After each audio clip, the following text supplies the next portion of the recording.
You're listening to the Low Pressure Podcast, the podcast for skiers. Presented by CMH Heli Skiing and Peak Performance. We're on. What's up? You tell me. Welcome to the show, bud. Thank you so much. Thank you for having me. Nice to see you back in Whistler for the second time in a week. Two weekends ago you were here? Yeah, 2 weekends ago. Yeah, And then, I was on a little tour. That was the last stop of my tour. Was coming to the Blank premiere here. Yeah, you've been on quite the whirlwind this last month? Yeah, last month. I kind of just been on the road the whole time. Yeah, tell me about what's going on there. Well, it's just been amazing to get out of Dodge, like to just leave Canmore and just be able to travel again, get on airplanes and go. It's just like so nice. I feel like I've just been locked up forever. With COVID. You live in Canmore? Yeah. Well, okay. Right now I'm living in Canmore. I'm born and raised in Canmore. Yeah. And right now I'm living there with my family. Yeah. Yeah. Yeah, it's been awesome. It's been a crazy, crazy month for sure. I haven't done any traveling for the past 2 years, same as everybody else pretty much. Right. And then got invited to go on a little trip to New York City with Arcteryx. So I was there for 5 days, I think, 5-6 days. And then I flew from New York City to Denver. I was in Denver for one night. I literally touched down in Denver. We went and premiered the MSB movie. That was my first time seeing the movie too, so that was awesome. That was a really, really good night. And then we went from there to Seattle, premiered again the next night in Seattle, spent 2 days in Seattle kind of hanging out. Me and Sam just stayed there together. And then went from Seattle. They actually messed up and they got me a flight back to Vancouver thinking that I lived in Whistler still. And I do not live in Whistler anymore. And I checked my flight and it was going back to Vancouver. And I was like, oh no, I got to figure out another flight. And then I found out that the Blank movie was premiering in Whistler. And I was like, why not? Oh, this works out perfectly. Yeah, let's just add on to the tour. I'm in. I went from Seattle to Vancouver. We came here, did the night here, did a night in Van, and then went home. Went to Festival, did the Calgary premiere. That was both Blank and MSP premiering there. And then I went from Festival, had 2 days off, and then just came out here yesterday. Did you sleep for 2 full days? I feel like I haven't slept for the past month. Right. Well, you're what? You're 19? Are you 20 yet? 20. So you're 20 years old, so you can handle this stuff yet, right? You can still handle this. You said you got a couple hours of sleep last night? Yeah. Last night was a bit of a long night. You seem more fresh than I feel right now, and I got a bit more sleep, not a ton. That's what everyone's been telling me. Everyone's like, oh, just be glad that you're young, but I don't know, it scares me. It scares me about getting older. I'm still hurt. He's like, it still hurts. Yeah, a little bit. So yeah, let's talk about these whirlwind trips, man. Obviously it was the world tour. Had you been to any of these places before? Like Seattle or Denver? Or I drove through Seattle one time. I went and skied at Mount Baker, and I just landed in Seattle and drove through. That was the only time I've ever seen Seattle. Never been to Denver before, and New York City. I'd been there a couple times when I was younger, yeah.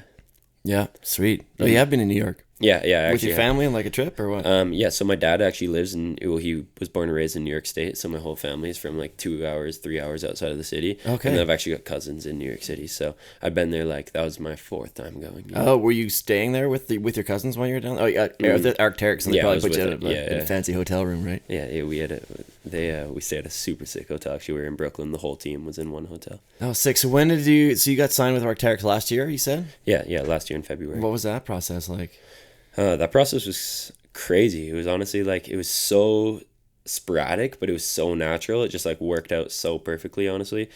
And so basically how it all went down is I was on Quicksilver at the time, and it was awesome. People at Quicksilver are great, but I felt like they weren't quite hearing me out, and I was like, I think I need to start looking for a new outerwear sponsor.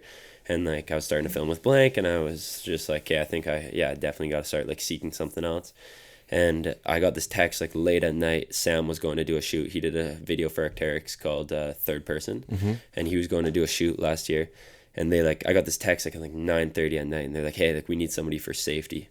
So they invited me to go there to be a safety dude, and they just safety meeting, dude. No. They just wanted me there, because there was only one other filmer, one photographer, and then Sam, and they wanted somebody to be above the lines because they're all down there with their gear. So they just wanted somebody to be above, watching down on him in case anything comes down the ski down. Yeah. So that was my role of the day. It was basically just going up there and just chilling at the top and hanging out. And they texted me the night before. They're like, I'm sorry, but you probably won't be able to ski much tomorrow. And I was like, honestly, I don't care. I'm just stoked to come hang for the day.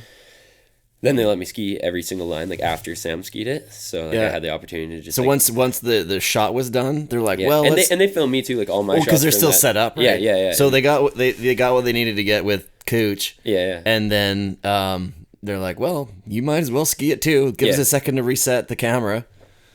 Yeah, exactly. So they gave me the opportunity to ski, so I did a couple lines, and honestly, that was like my first day ever actually skiing lines. Like I'd done like quite a few days in the backcountry earlier that year, so like last year was pretty much my first time being in the backcountry. Really. Like growing up in, I don't know, I just didn't have the opportunity to a bunch. Like I didn't know a ton of people to bring me out. I didn't have a bunch of people like teach me everything that I need to know about it, and my family just never brought me out. So it was just like last year was my first time kind of getting into the backcountry. Yeah. And but that was my first time skiing lines like that, and we weren't even like doing like lines, but that was my first time like actually being able to like ski pillow stacks. Like we started off our season, it was like such good snow at the start of the year last year. I don't know if you remember. It was just like nuking.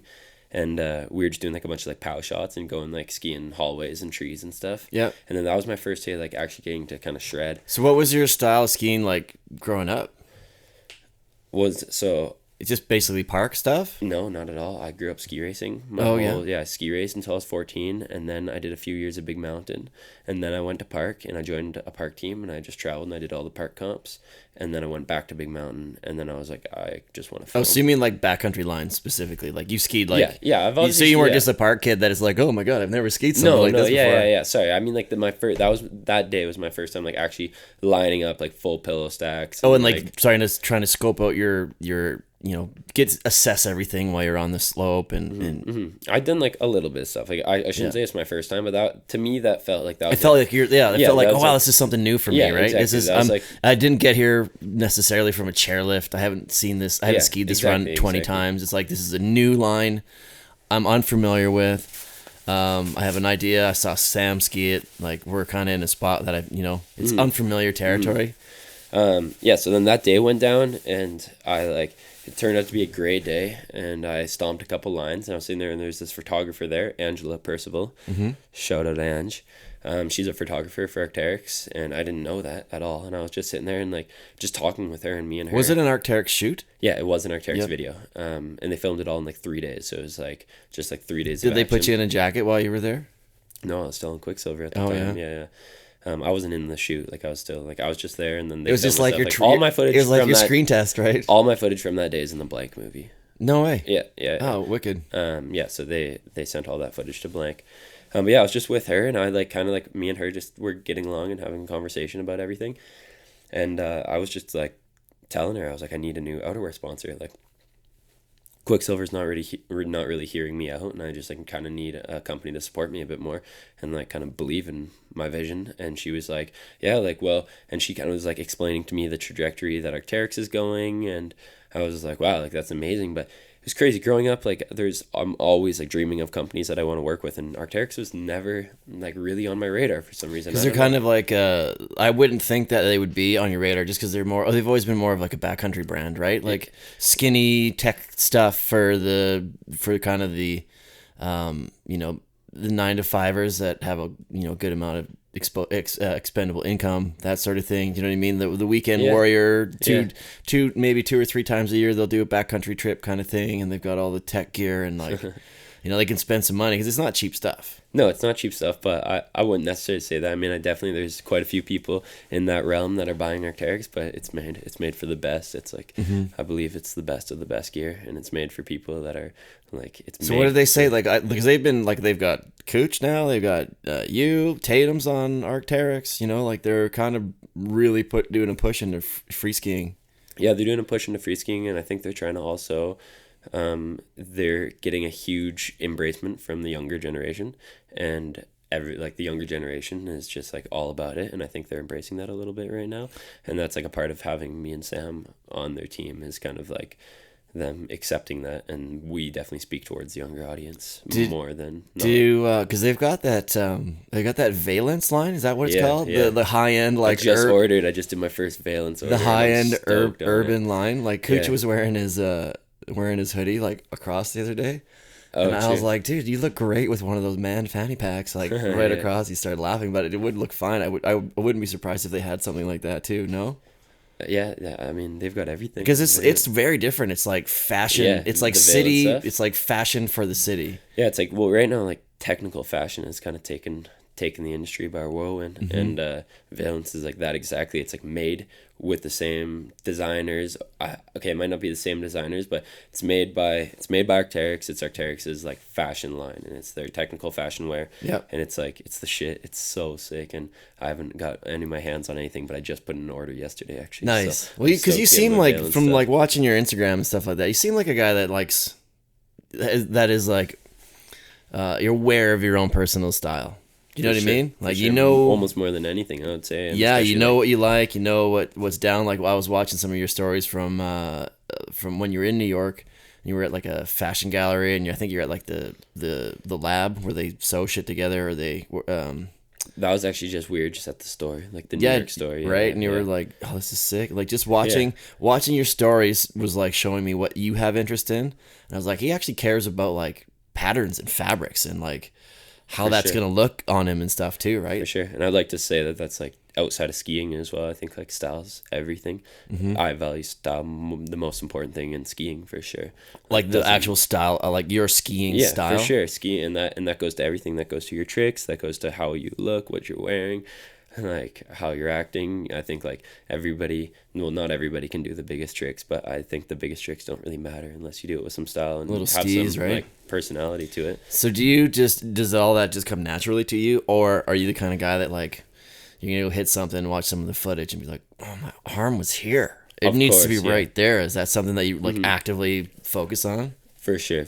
I'm definitely like, I'm always like conscious trying to like improve my style. It's not like, it is something that's natural for sure, and I try to like have my own style, but that being said, I take like a ton of inspiration from other people, and I'm like not trying to mimic their steeds, but like always like, I don't know, there's a bunch of people that I look up to, and I see something like that, I'm like, damn, like really Sammy, right? Sammy for sure.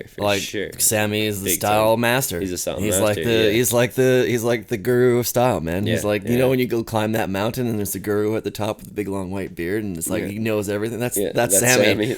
Sammy's the style guru, right? Like, you watch that guy and you're like, damn, no one does what that guy does. And Sammy was like the first like pro skier to like kind of help me out and like take a chance on me, and just like talk to me. And he like, there's one time he just invited me to his house, and I just went and stayed there for like 4 days. And like, I definitely like, growing up, Sammy was my favorite. He's everybody's favorite, man. It's Sammy Carlson. Sure, you know what I mean? For sure. That's pretty awesome. And then was that a connection through like the Young Guns and the Quicksilver thing? Let's talk about the Young Guns thing, because that's pretty much where you, for lack of a better term, was discovered, right? So explain the contest. Explain that whole thing for me. Whole contest. Okay, so I saw it the year before, the Quicksilver Young Guns, and I just like, honestly, I don't know. And you're how old at this time? Pardon me? How old are you at this time? Okay, so when I did that, I was 17, so I must have been like, 16, so the year before I'm 16, and I saw the contest, and I just like, for some reason, just didn't believe in myself. I just like, didn't submit any clips. I didn't even try to get into it. You just watched it? I just watched it, and I had one homie submit a video, and his video got like, right into the finals, and he didn't end up going on the trip, but he got into the finals, and I was like, wow, like, why did I not submit any clips? Like, that was so stupid of me. So I made the goal, like, it was like, I had it like written in a book the fall going into that year, and I was like, I have to win the Young Guns this year. Like, that was like, do you have a diary? Not a diary, but like, I definitely like write down my goals. Oh yeah? Yeah, for sure. And I like try to like really think things through, and I think like, I don't ever write pen to paper, but that's one thing that I write pen to paper is I just like will write down like, okay, like especially for going into last season, I had like 5 goals, and I like wrote down exactly how I think like what they'll do for me, why I need to achieve them. And will you want to share those with us? Yeah, if you achieve, I definitely could. Yeah, because why not? Because if you have your goals and you talk about them, it makes them real. Yeah, well, so my 5 goals for last year were goal number 1 was to film with blank. Goal number 2 was to film with MSP. Check. Goal number 3 was to get an outerwear sponsor. Check. Goal number 4 was to get a magazine cover. And goal number 5 was to win the Breakout Athlete of the Year. And that's the only one that hasn't happened yet. You got the cover? Which one? Ski. No way. Yeah. Ski Canada or Ski Canada? Ski Canada. Nice, buddy. Yeah. So you got one left. Yeah, and that gets announced in 2 days. Yeah, it's because we're here. We're here in town for IF3. Yeah. We did the all girls last night, which was good times. That was unreal. Some really awesome films, man. Massive, huge shout out to Jeff Smuck. This is just like the sickest weekend of celebrating skiing. And shout out everybody that's making it happen. Shout out you. This is just like, it's so sick to just have like so many people from the industry. And I got homies here as well. And just like bring everybody together. Literally the only reason we're here is to celebrate skiing, which is fucking rad. Yeah, man, it's been a while. I'm pumped. We've got like 250 people. We're pretty much sold out for the awards gala. Mm-hmm. This will be out afterwards, so maybe if you want to watch it, you can go back on IF3 website. You can watch it by the time this comes out. It'll be streaming. Sweet. It's gonna be streaming on the internet. There's like a big drive-in apparently at Montreal. It's gonna be at the same time. Awesome. But I want to go back to these goals Okay. things. So this fascinates me, is because you're 20, right? You wouldn't expect a lot of 20-year-olds to be this goal oriented or this, driven or this or even that specific or focused on what their goals are. Is that something that was like taught for you from your parents, or like where did that come from? Yeah, my parents played a huge role in that for sure. Mm-hmm. Both of my parents are definitely very goal orientated, and they, I would say it came from them. It came from like coaches when I was younger teaching me that, but more than anything, it just came from like since I was the youngest kid, I was just like, there was no other option. I was just like, I have to become a pro skier at some point. Mm-hmm. And that was just like my biggest passion. That was like what I wanted to do. So setting goals was like me thinking like I remember this the other day. I had this thing, and I'm not there yet. I don't want to speak at all that I'm there. I'm not a professional skier necessarily yet, but I had this I made this rule when I was younger, and it's a stupid rule to everybody out there. Do not live by this rule. But I was like, I cannot have my like breakout after 20. I was like, I have to be, once I'm 20 years old, I have to like somehow have broken out into the scene and like somehow like establish yourself. I don't know why I came up with that age, but I was like, by 20, it have to happen. And like, I think going into last winter, I was 19, and I was just like, this has to be the winter. I was like, I'm moving to Whistler, and I just got to start like taking this more seriously. Were you living here last year? Yeah. Oh, I didn't know that. Yeah, I was here all last winter. No way. Yeah. And then where are you gonna live for this season? I'm gonna jump around. I think I'm gonna be. So I'm moving to Squamish for the month of November. Mm-hmm. I'm gonna do a training month there, and then with Arcteryx crew and some of the people in town, or yeah, Arcteryx is gonna help me out there. We kind of like had a big conversation about. I was just like voicing that, like I would love to take training more seriously, and it's kind of like weird in the big mountain world. Like unless you take it on your own, there's nobody like really there making you train. And it's like if I was a ski racer, if I was a slopestyle skier, if I was on Team Canada, they would be having trainers for me. They would be making sure that I'm about that. And I was just like kind of voicing to Arcteryx that I want to take this more seriously, but personally I can't afford a personal trainer on my own. And like, yeah, I was like, I want to be like strong. Yeah. And I want to know what, and a lot of it too is like knowing what to do. Well, I just want to take it more like, I want to take it very seriously. Like it's like, I want to take it far, and I want to like take it seriously, and it's tough to do that. Like that physical strength that's a huge part of that all. Yeah. And it's hard to motivate yourself as well. Yeah. And also if you don't know, like for me, I overthink things. So like, what exercises am I doing? Am I doing these right? Am I strengthening one part of my body but neglecting another? Like, do I want like a full body core and everything. Basically, I want my body to be strong, but I always get confused because there's so many workouts and there's so many exercises and there's so many programs, and it's like, well, what's the best one that's going to be for the skiing, or what do I need? Like, so right now, I've paid for like a personal training package because I have like some weird hip leg strength imbalance that's been bothering me for a couple years. And it's the same thing as like I've talked to them and they kind of assessed where I was and what I'm doing, and they're like, oh, your hips are twisted a little bit like this and you're kind of pulling forward here. So they're like, we need to loosen this side of your body up, and then we need to strengthen this part of your body up. So it's just like this methodical step-by-step process that'll eventually get it right. But for 2 years I was like trying to figure out what the hell's wrong. Why is this happening? And I went to like physio and chiro and like massage therapy and like other like trainers, and nothing really seemed to be right until we found the right person or the right system where it's like, oh, okay, this is just a reaction of what's going on in this part, right? Yeah. So they're just kind of putting those pieces together. And like you said, it's a brilliant idea because I don't know any of that shit. I didn't go to training for that. And being able to reach out and have, the support that they're going to take care of that for you and just spend a month Get swole, bro. Yeah.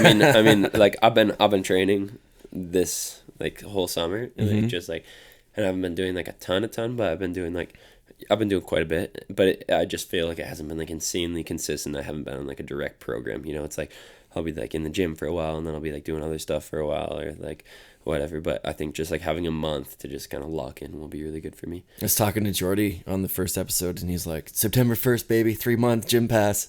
He's like, let's go. Yeah.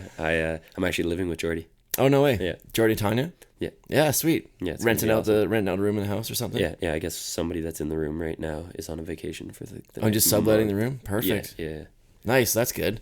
Good crew to hang out with and stuff. Yeah, it's gonna be sick. I love Jordy. He's like such a rad dude, and he's also very, very, very driven. Works really, really hard. And good person to be around. Yeah, it's cool. So like when I heard, so back to like blank. So Yeah, I was just thinking about that. We've definitely started 3 topics and haven't finished any. Yeah, we'll get there. We'll get there. I'm keeping track of them all. So a couple of things I want to talk about. So you were talking about, you know, that day you were with Arcteryx skiing those lines.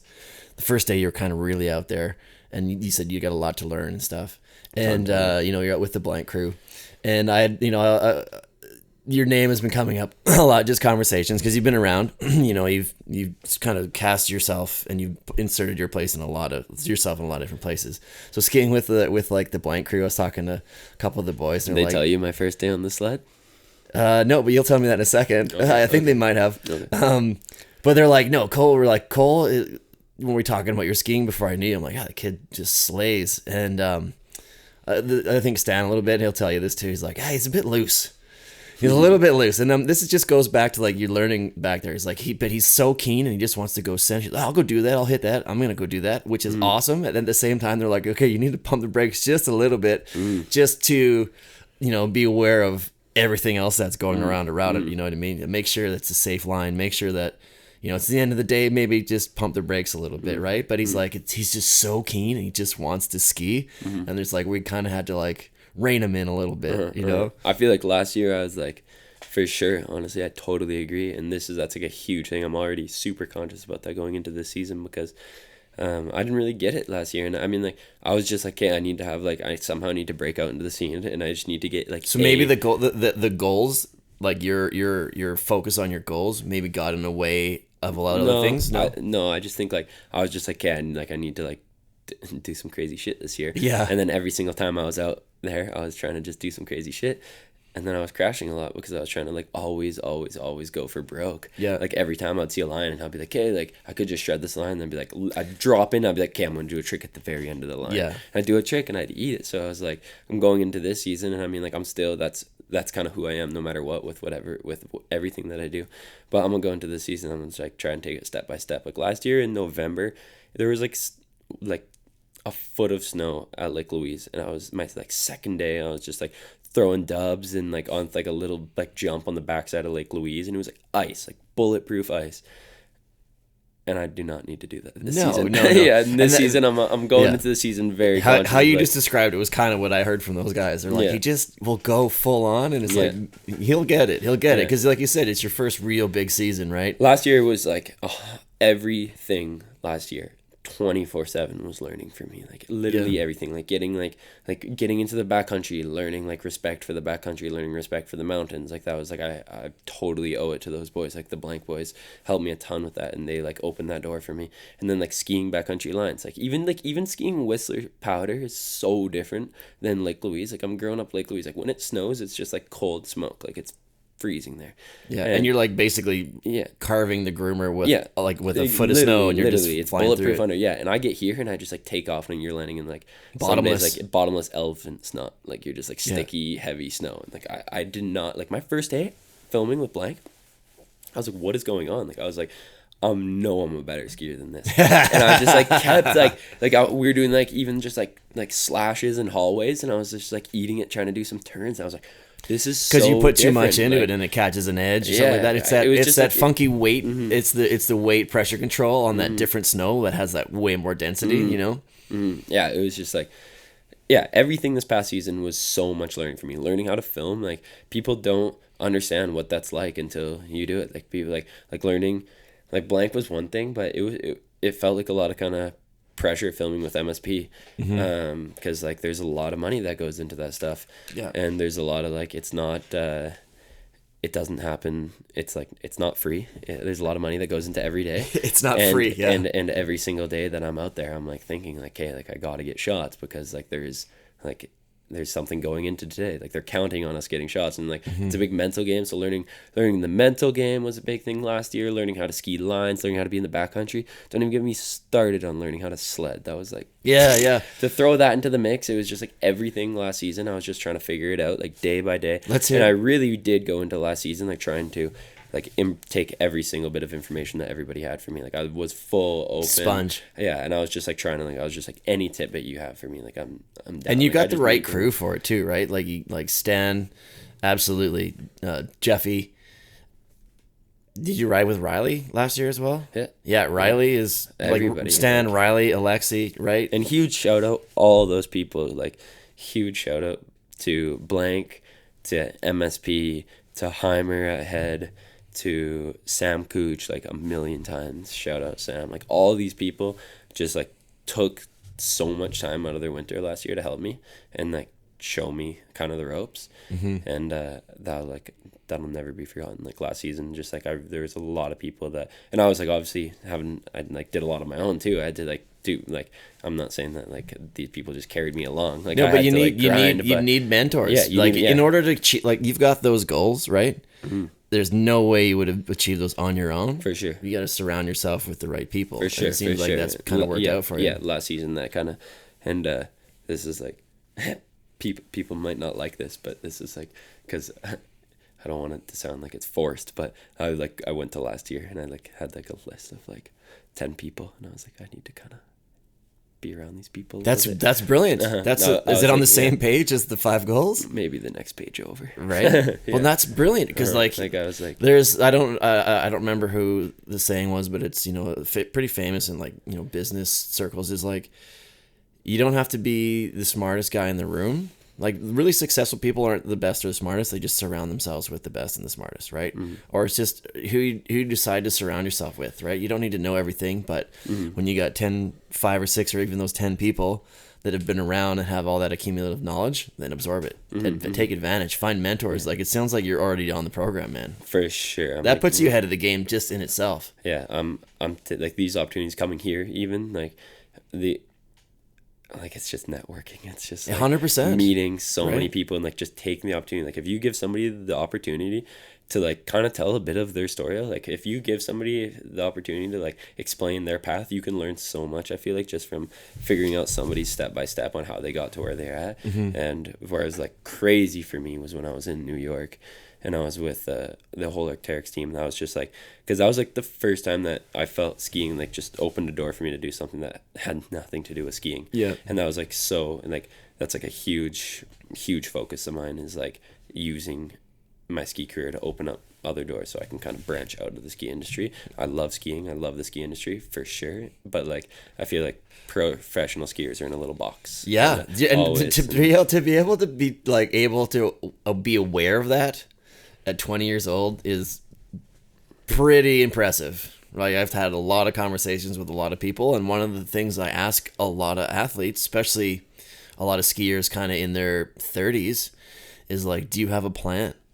Right? Like you've been a pro skier for 10, 15 years. Well, what's next? Your back's going to start to hurt and you're not going to be able to go as big as you can. Not everybody is a Mark Abma, right? Who's just a beast, but he takes unbelievable care of his body and his mind.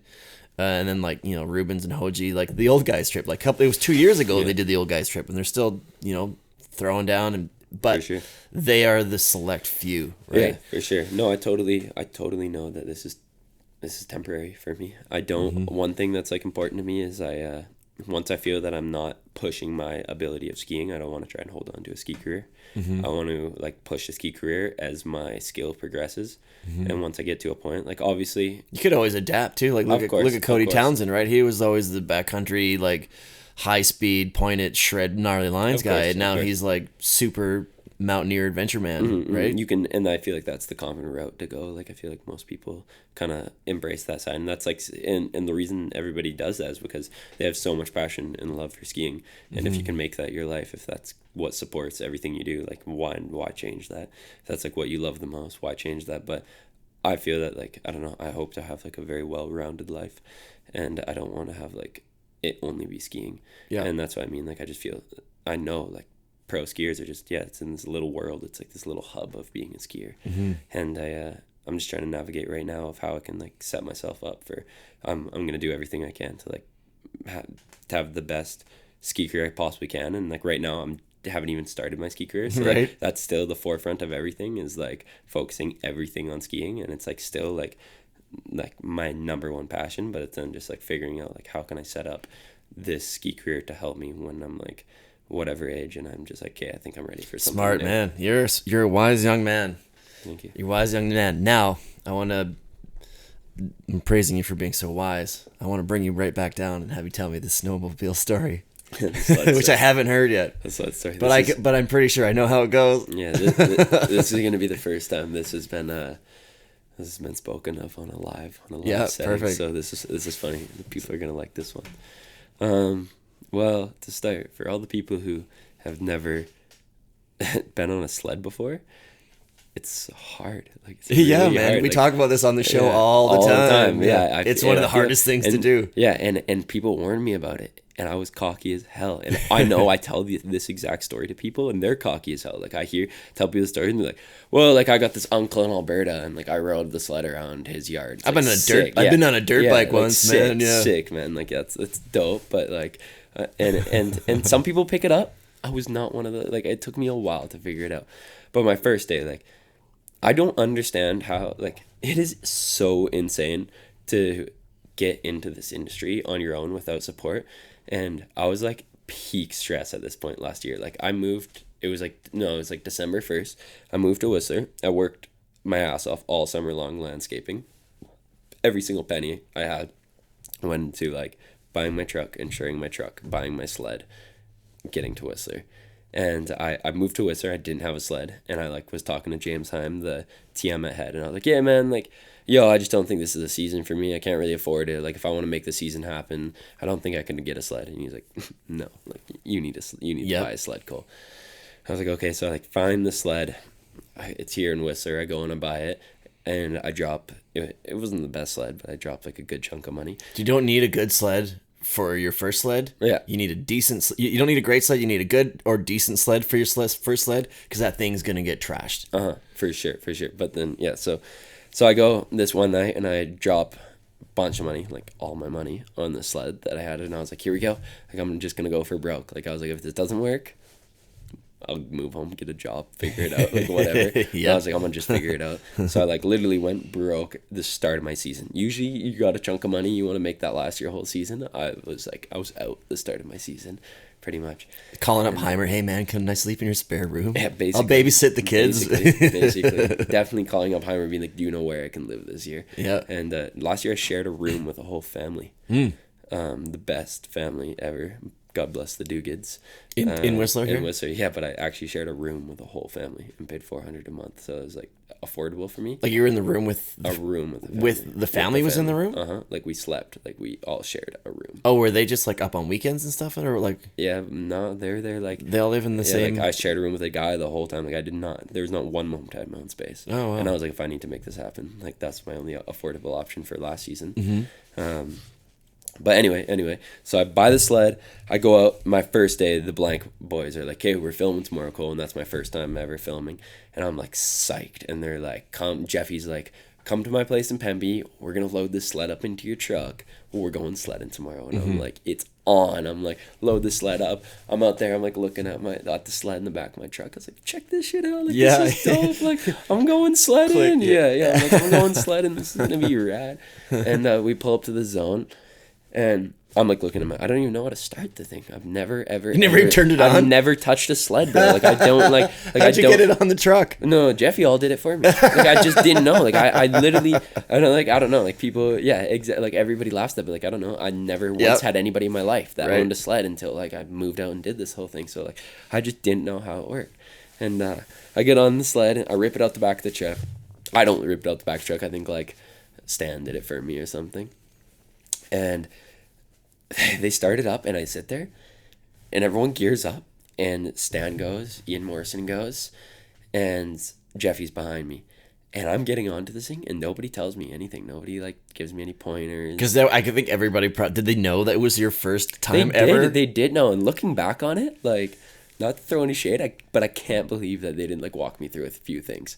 Because maybe it was like maybe it was just early morning, first day filming. We were just maybe it's a little hazing. Maybe they're like, whatever, he'll figure it out. And they're just thinking about their own day, right? Yeah, exactly. That's what it was. Like everyone was like out there on their own program, and I got onto the sled, and I'm driving up this road, and I'm going like, I don't, yeah, like it's so sensitive, and I'm like trying to like figure it out. I'm like, holy shit, like, and I'm going, and Stan and Ian are like way ahead of me, and Jeffy's behind me, and I'm like, fuck, like I gotta go faster. Like I was like, I feel so bad. Like Jeffy's like, the boys are so far ahead, and I'm like trying to figure it out. Like turning on a sled isn't easy when you've never done it before, and I'm like trying to figure this thing out, and I'm okay, I gotta go faster. So I start going a little faster.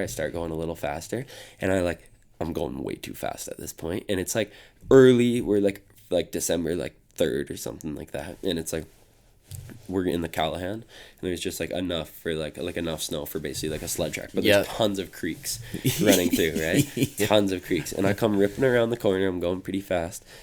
Going way too fast, and I come around the corner, and there's this little creek right there, and I like hit the little creek, and like just reflex, never touched a sled.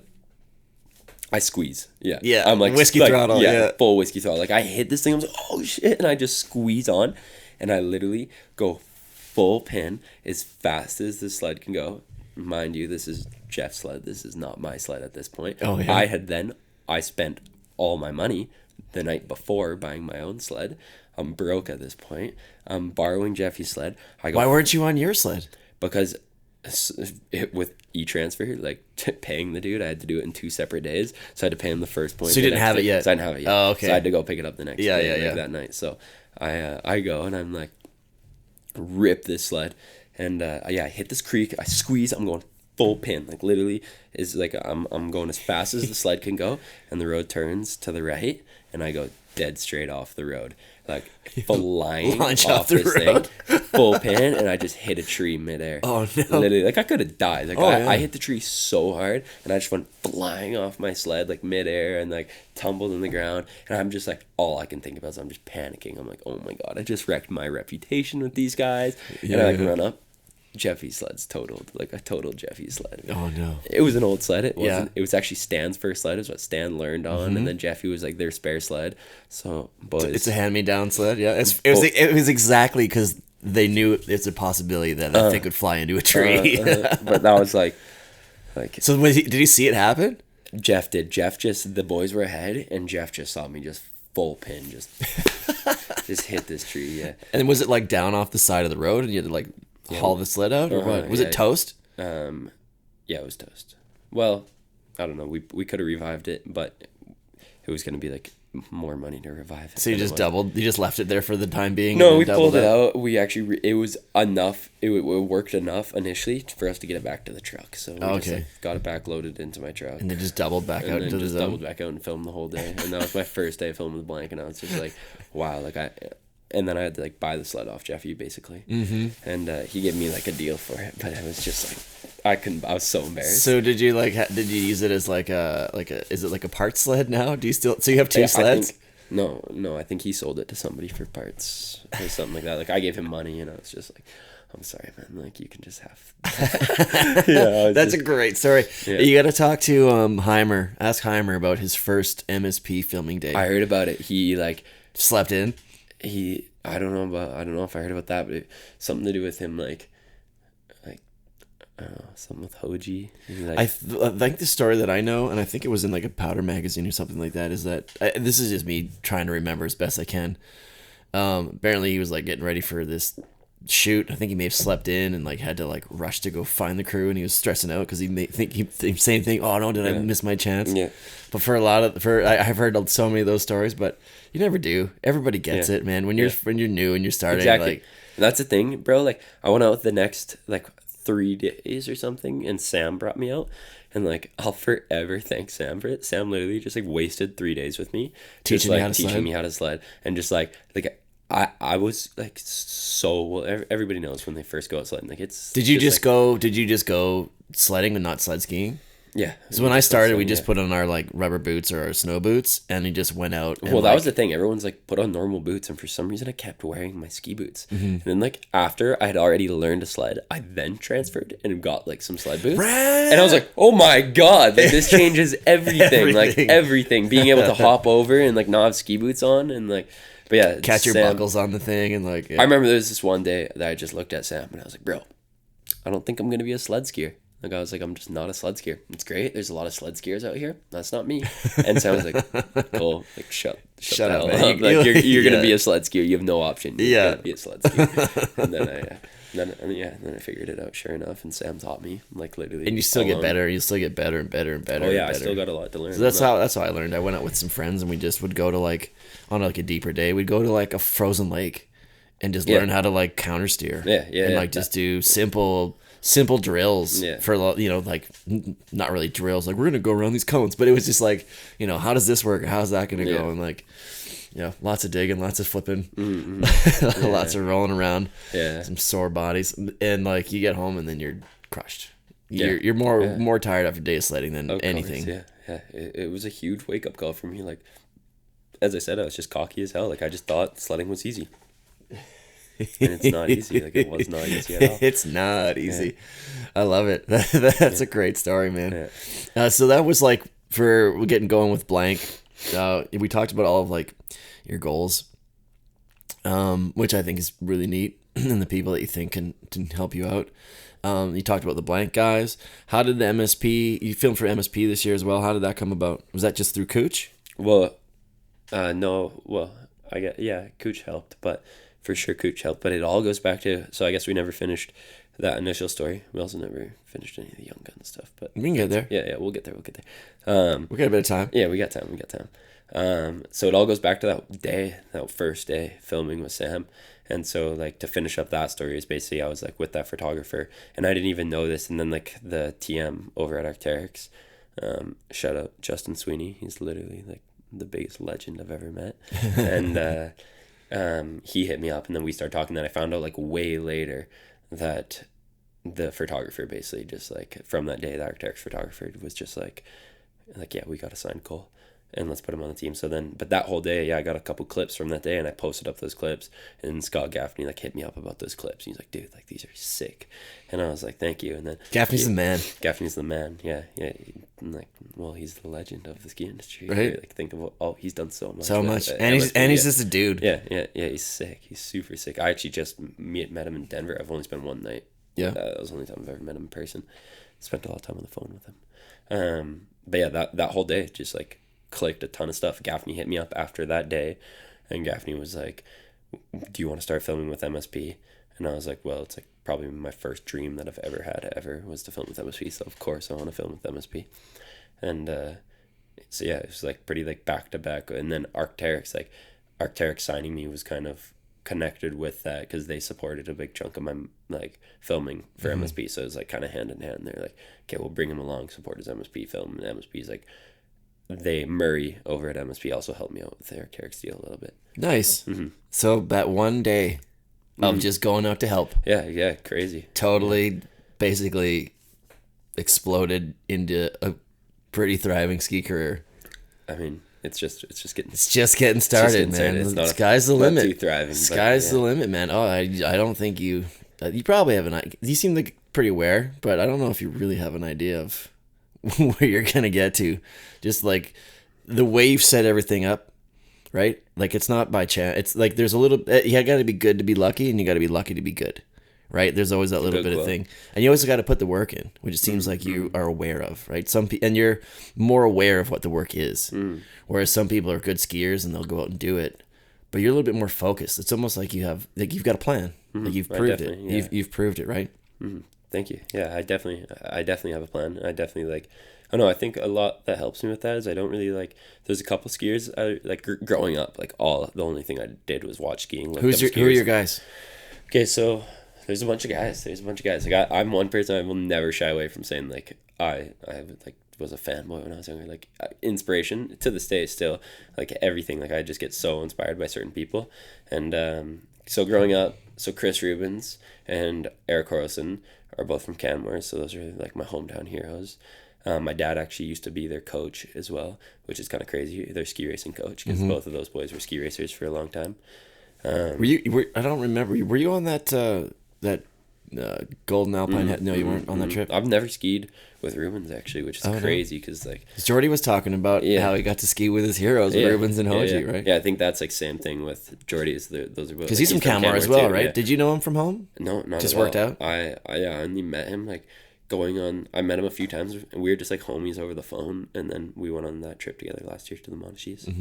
But yeah, so growing up, I would say those are like first off the bat, and I was in ski racing, and like I kind of hated ski racing when I was in it, and like I loved aspects of it, but I knew like there's no way I'm wearing a speed suit for my life. Like, are you kidding me, bro? Like, I've heard that like, so many times. Yeah, I was like, there's no way. Like, dude, I used to bring like a full second outfit to the hill, and in between lunch, I would skip lunch and I'd go lap the park, and I'd take my suit off, put on baggy clothes, and go lap the park. Or just over top. Yeah, literally. And nobody knows that I'm wearing a speed suit under here. Yeah.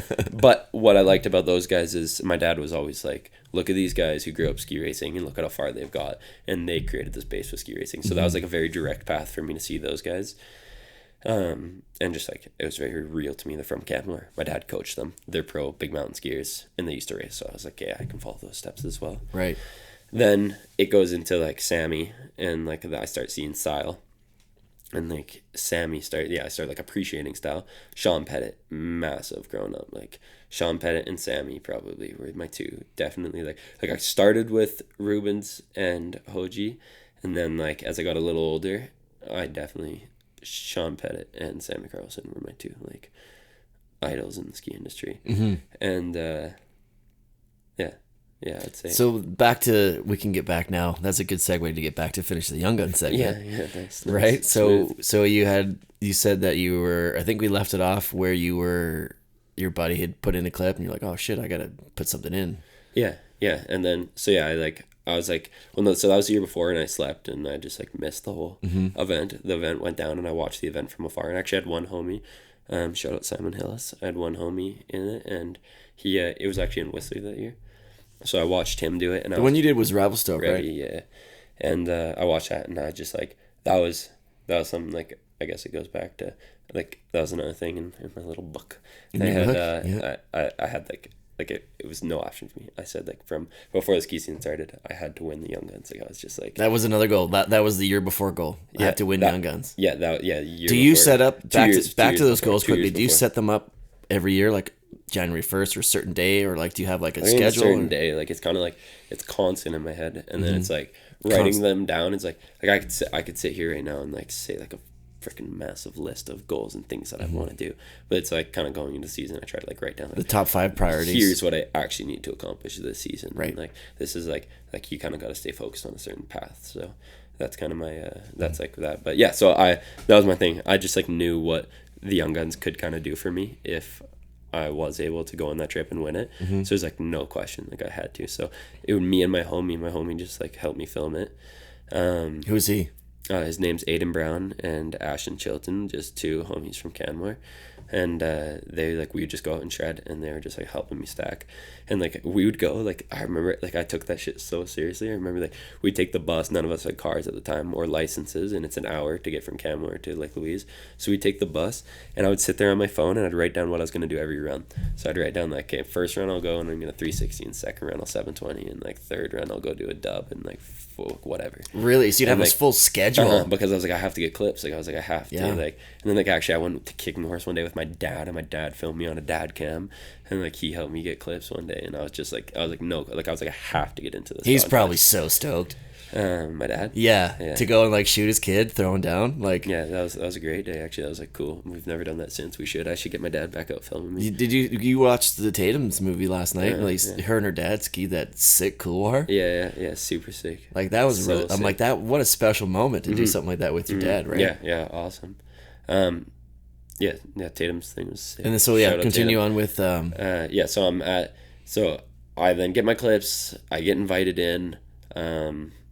Sammy hit me up and he was like, all right, you're gonna be in the contest, and I was like fucking thrilled. Sammy Carlson just And called then- my phone. Yeah, and then What? Yeah, literally, I like woke up to some DM from Sammy, and I was like, no way. And it was funny because the other boys that were there, like, this one dude forgot that he put clips in, and then he got on the trip, and it was like the other dude, like they I was the only big mountain skier there. The rest of them were like park skiers, and they're all like the most insane skiers, but they just didn't really like for me, it was like, I have to do this. For them, they're out competing World Cups. Like, they were like not even too concerned about this contest. Right. I don't think so. Maybe correct me if I'm wrong, but they, I think that was their whole mojo about that. But yeah, so then got the invite, and then they did the People's Choice Award, and I like won the most votes. So that was like my guaranteed spot to get into the contest. Went to the contest.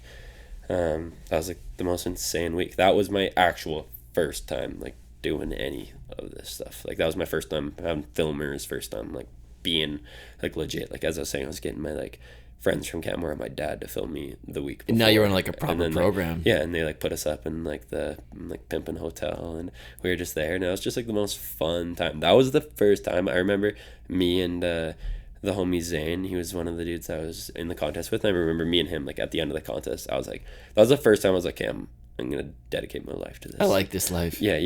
As you're sitting in one of the Yeah, hotel so I'm sitting there robes, with my robe, drinking like coffee, and like sitting by the fire, pulling out and your having goals hot- list, yeah. updating it to all the new ones. You're like, I'm down with yeah, this, man. Literally. But that was like, that literally was my first time stepping into that, and then like that was my first time heli skiing too. First time being in a helicopter. That was my first time like doing so much stuff. Like I can't say I landed, but I was like, I tried a triple that time. Oh, wow. And that was like my first time going over 3 times, and that was just like a crazy hectic week. Like that was And just, that falls back to the like, oh, I got my chance. I'm gonna go for it, right? For sure. And it was just like more like I knew like go for it. I wanted to shred, but it was just like I think I got like 5,000 followers overnight while I was there. That video now is at like 650,000 views, which is insane. The Quicksilver comp. Yeah, the Quicksilver comp. That's like more views than like It's pretty probably cool. any part that I'll ever put over the rest of No, it. I disagree. Okay. You'll just wait, man. You're just getting started, dude. Yeah, that's you're just the plan, getting. but that's like, This podcast on YouTube alone will get at least that. you want to get like 800,000. At least. 800,000. Yeah, let's run it up. Let's turn up. Yeah, share it around. I gotta write that in my goals book 800,000 for the podcast. Let's get for it. Cole Richardson's episode. Yeah.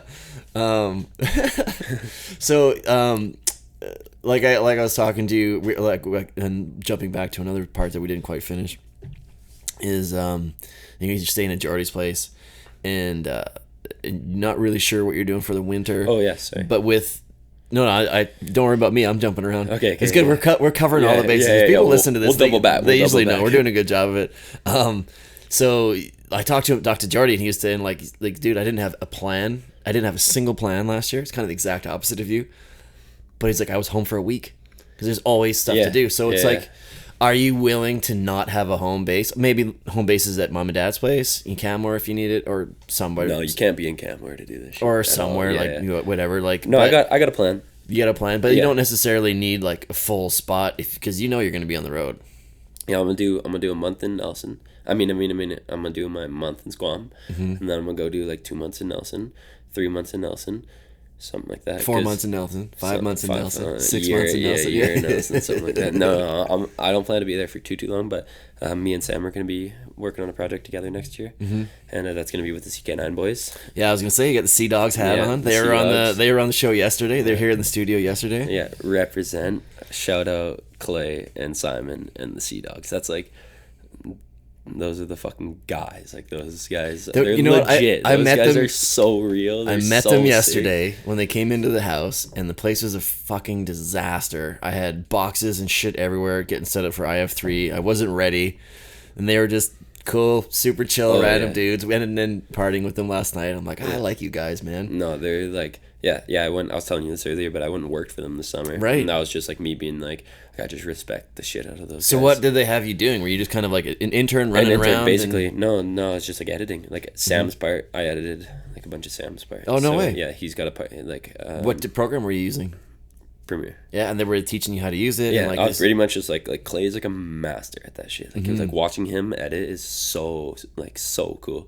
And I just like I got injured at the end of my season last year, and I was just like wanted some sort of job that just had something to do with my path. Like I just like, so like, I don't know, it feels so silly to like, when you're working jobs, to like go like, yeah, I got this like huge dream, I want to be like in the ski industry and this is what I want to do, and then like go like be a server at some restaurant. It just like didn't like add up. Didn't compute so I was like, for you. Yeah. So I was like, I just wanted to do something that was somehow related, and I was like voicing that to those boys because we had like a little meeting one time, and I was like saying like, fuck, I want to find a cool job, and they're like, Clay was just like, join the Seadawgs, buddy, like come join the team, and I was just like, okay, like I'm down, nice. Like I'm down, and then so. And they're based in Nelson too, Nelson, right? yeah. So I moved to Nelson. I worked with them. I think I actually only did like a full month. I think it was just a month working with those boys. Still, it's a good start, right? It was great. I learned a ton with them, just being a part. Like, yeah. And now, said, like, now you know a lot of the tricks and tips. Mm-hmm. So if you have like some B-roll footage that you can, I'm actually getting like, so I'm gonna be editing. I'll have a part coming out pretty soon, but I'm gonna be getting all of my footage from Blank and all my footage from create your athlete edit, and then like it'll be my first time to like kind of edit my own. Also talking to Jordy about that, because I remember that's one of the things I wanted to call you, is I sent you a message the other day because I think MSP put a clip up of you skiing and it was like to a Tool track, right. And I was like, sick. It's from the Opiate album, like that's my jam, right? And you're like, oh, you know, I would have chosen rap. I would have chosen some rap. Yeah, absolutely, right? Yeah, right? That's the thing. That's like kind of what's tough about these movies, and like I understand, like they got a vision, they got a formula, but it's like, it's kind of weird for me to like see my footage and like not be able to represent like how I want to be represented. Your own personal vibe and stuff. It's like they try. I mean, like they try to include it, but it's just there's a lot that goes into it. Yeah. So I won't comment on it because it's so complex and whatever. So that's why I was talking to Jordy. We're like, I like the athlete edits is because you do get to see a little bit of personality. The personality and the individual skiers' personality and their vision of how they see themselves translated through their edit, which is kind of cool. And now you've got, you know, the skills and the mentors and the CK9 guys to be able to put together some rad stuff. Yeah. And then like your like little like monthly B-roll edits could be sick. Do you know what I mean? Like you're gonna have your big clips, and then obviously you got to do your social media stuff. And you're like, well, this is B-roll, but this is Instagram stuff. If you follow me, you definitely know. Like I think that's like what's helped me a ton with like kind of creating a bit of a brand for myself is like just making all my own videos. Like I'm like even just like my stories, I make like all edits just for the stories or whatever. Like I'm just like I just love editing. That's cool, man. Yeah, and that'll get you a long way, and it shows. That was cool working that job because it was like I don't know, as much as I thought I knew about editing and I thought like I understood it, once you're like doing it on such a more professional level and professional scale and you're editing Tatum's 2-year project for Red Bull and Arcteryx, it's like, okay, well, there's a ton more that goes into this. And it was like really understanding their perspective and their whole life and like seeing it from mine. Like Clay, bro, is sitting there. Dude, he's up till like 3 a.m. just grinding sometimes. Like click. Literally, like Clay's like little detail. Nah, I don't like it. Scrap it. Restart. Like go back. For real, like if you watch their film, which we saw last night, it is insane. It's spectacular. It's spectacular, but it is insane. You can see the work that goes into it. It's insane if you could have seen what Passage looked like before. Yeah. Like I was with them the whole time they're editing that, and it was like the initial version was so different. Like it was like started only Tatum's voice, and then there was none of Tatum's voice. Tatum wasn't narrating any of it. And it was like her dad, and then it was like back to Tatum being involved, and then it was just like they, and that's just like.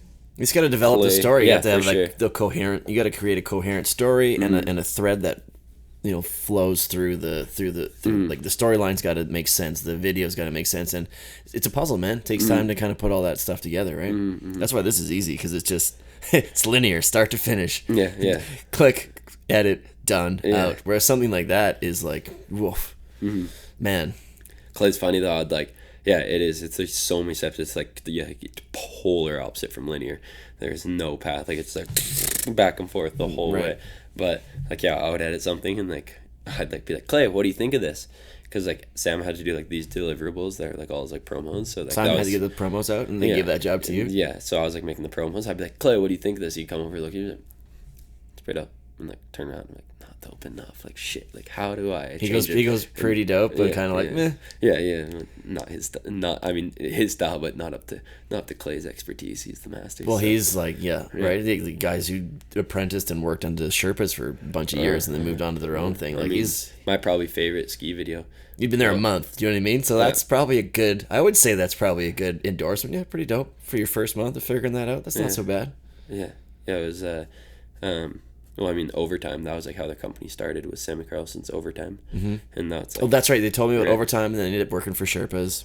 The Sherpas was before that. They left Sherpas for. It was overtime. Sherpas, and then it was overtime. Yeah, they started their company through the process of. That's right. Overtime. That's right. And yeah, they're just like, yeah, they're the shit. And that video overtime is like, that's like one of my favorite ski videos. Like, yeah, they were talking about how that movie got them like commercial work because people saw it and were like, we want something that looks like this. That was like, in my opinion, the best time narration has ever been done in a ski video. Really? Like ever. Like I think like normally I think narration's corny. And like to be honest, like and usually not too about all the narration, like the background voice, but I think in that video when it's like it was like some pastor from like I don't even know where, and they found like some like pastor, and it was like his spiel at a church, and they like took that and chopped it up, and like the whole thing is about like using your time wisely and like prioritizing your time, and that you only have 24 hours in a day and you gotta like use, and it was like I didn't think it was corny at all, and like I think a lot of times it's like, and this is so and so, and they're skiing in the backcountry. Like it had nothing to do with skiing. It was just like, and the way that they were able to meld that was like a masterpiece, and that was something I know like Clay spent thousands of hours, thousands and thousands and thousands of hours making that video happen for sure. That's cool. I find I gotta tell you, like I got a lot of time for you. Over the last year of just hearing stories about you here and there, I'm like, that kid's kind of loose in the backcountry, and like, but like in a good way, like I told you with Sam and those guys, only loose in the way that he just keeps going for it, right?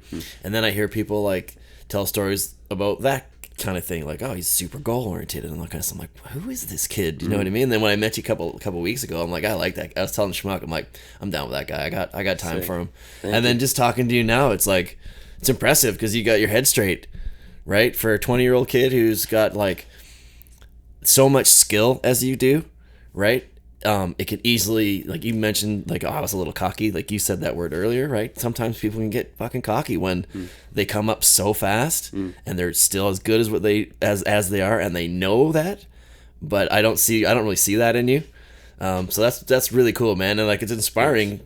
Like you're goals oriented, and you're taking the opportunity to learn everything about your job or your path or your focus. Like, how do I edit stuff like this? I'm going to go and find mentors in the CK9 guys. I'm going to go find mentors in like these skiers and filmmakers, you know, I'm going to like talk to the people in the companies that I work for about, you know, how do I move forward with like fashion and stuff like that? Like you're like, it's really inspiring. And this is for anybody listening, any kids that want to get into the industry, I think that's a model they need to follow, right? I would like, you have already gotten to a point now where people can follow your lead because you've set yourself up in a way and it's already showing success. So I got to give you huge props for that. Like I said, I got lots of time for you, man. And I want to find, I'm looking forward to seeing where it goes.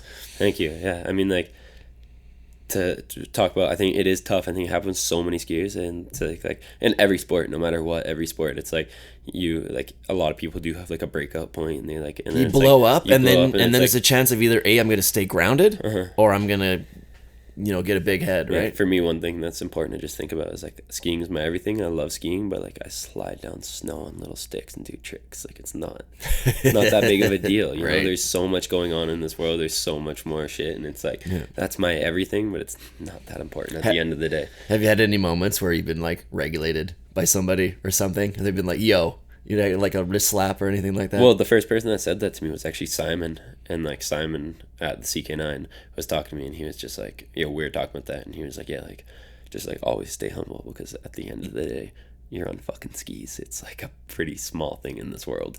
Like there's, it's a very small thing, and he was just like, this is our life, this is our whole passion, but like don't ever think that you're on top of the world if you're a skier. And I like, or no, that maybe that's the weird way to, but you know what I mean. You know what I mean. I get your vibe, man. You know what I mean. Yeah. And it's like, I get the message. But yeah, I just I don't know. I'm just trying to figure it out. Honestly, I'm just trying to figure it out. Just trying to like play it day by day and just figure out what I can, what I can do with skiing. And this is like, I think the main thing for me is that's helped me a ton is I don't even like watch skiing that much anymore at all.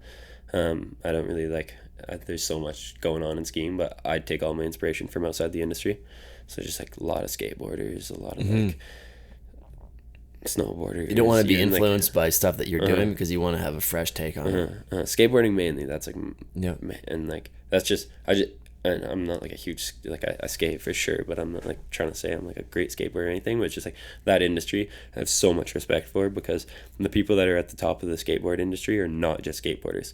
Like you look at the people who are running that industry, and a lot of the guys that I look up to, they're out here and they're like got their own clothing companies, and they're making their own music, and they've got their own restaurant, and they're modeling for these companies, and they're making their own like this and that. And those are direct examples for me of people that like started from one spot, progressed in skateboarding, made a name for themselves in skateboarding, and then used that name to do so much more. So that's kind of like, I feel like that doesn't happen often in skiing, and there's certain people that do it. And like I remember, I've never actually met Sean Pettit, I'm not going to pretend that I know him, but I sent him a message a little while ago just being like, I respect that a lot about him, because he was like kind of somebody for me looking up to stuff in the ski industry. Superproof stuff, with right? Superproof, and I was like, and just like lost out. Like I remember his old Superproof movies. I don't know if you watched all those. Absolutely. They're so different, like completely different than that kind of, we've talked about this many times, or I have, but that kind of era of ski movies was a huge change, because Sherpas came out and completely changed how ski movies are made. And then Sweetgrass came out with Valhalla and some of their stuff, which is completely different to how ski movies are made. And Superproof put out their film, which was once again super creative and super different. Then like you said, it's cool to see. Yeah, I just like, and even with him going on this like snowboarding route, like I just respect that. Like he was at a place in his career, he did what he wanted to do, he did what he had to do. Like he was like, and he was like, all right, like I'm gonna move on, and I'm gonna do something different. I'm not gonna bend to the pressures of what everybody wants me to do. I'm gonna do what I want to do. Exactly. Yeah, and I got a ton of respect for that, like a ton of respect for that. But yeah, that's just like, for me, it's just trying to replicate or like follow and take inspiration from different people and like kind of what they're doing, like how they're able to get their one position to like bring them to a greater height. Because as I said, like skiing, not even just on like the way that it doesn't matter, that like skiing totally matters, but it is just such a small industry. Yeah, like there's like even I feel like the top of the ski industry is like still a pretty smallish position. Well, man, I will tell you, you're wise beyond your years, so keep it up. Thank you so much. Keep going that path, man. Mike, thanks for coming on the show, buddy. Of course, yeah. And we got a couple more big nights here to go. Yeah, we got a bunch more big nights. Just like to finish it off, I just want to say, well, one, thank you so much for having me. Hey, my pleasure. Thanks for being here. All the kind words. I really appreciate it, and just thank you every single person that's helped me out in the last little while, because a lot of people have taken time out of their day to help make sure I'm set, and I like it never goes over my head. So thank you to Sam, thank you to Head, thank you to Arcteryx, the people at all the companies. I don't know. Thank you to everybody. Sweet. Like, where can people follow you? People can follow my Instagram. Right now, that's kind of Skier Cole, Skier underscore Cole. Skier underscore Cole. Yeah, there you go. They'll find you. Made that username when I was like mad young, and now I'm just like, oh, dude, I yeah. It's like people my age that started their like signed up for email addresses when they're 18 years old. Their Hotmail account. Yeah, exactly. Yeah, I won't tell you. I'll tell you what it is after. Well, yeah. Thank you for having me. This has been rad. Yeah, it's been fun, man. There's still stuff I'm just thinking about now that we'll just have to talk about on the next one. Yeah, we'll just do another one. Yeah, sweet, buddy. We'll do another. Thanks, man. Yeah, no problem. Cheers, Thank you bro. so much. You've been listening to the Low Pressure Podcast, the podcast for skiers. This has been a Redmark Media production.